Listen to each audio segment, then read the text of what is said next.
We all know that you cannot get something for nothing. There is a price tag to everything, even your own success.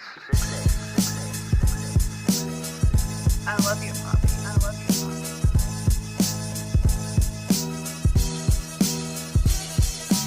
Am prea mult succes, nu mai am ce să flexez. Eu nu clăchez, fac bani și când fac sex. Fără niciun stres, nu frânez.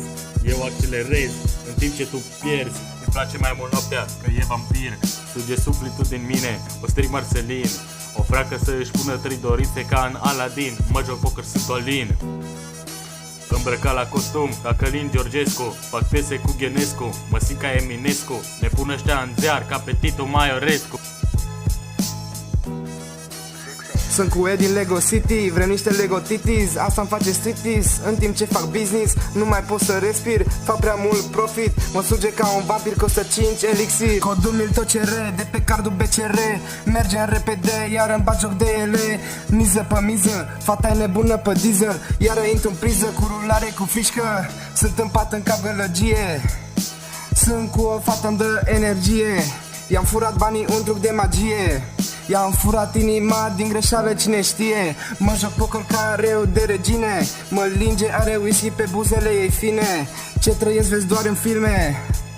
Arată ce ai în portofel, nu ce pe tine. Mă simt milionar când scot bani din bancomat. Mă simt prezidențial când stau cu fata într-un supercar. Mă simt ca Darth Vader, drunk driving a Death Star. Nu cred că să-mi pierd cu 2-3, mă simt fenomenal. Nu răspund la telefon că iar mă ții pe loc. Îi dau într-una, sunt prea top, dau în una, n-are top. Nu mă suna că sunt cu lover, tragem pe dreapta gen pullover. Nu mai bag de acum sunt sober, nu mai bag de acum sunt sober. La poker cu frații, mă simt ca Las Vegas. Din band în trap house, din trap house în steakhouse, din steakhouse în penthouse. Vreau să ne futem, zic fold. Mă întreabă de ce nu-i răspund la telefon. Nu am semnal pe Vodafone, nu fac crime, dar sunt mafiot.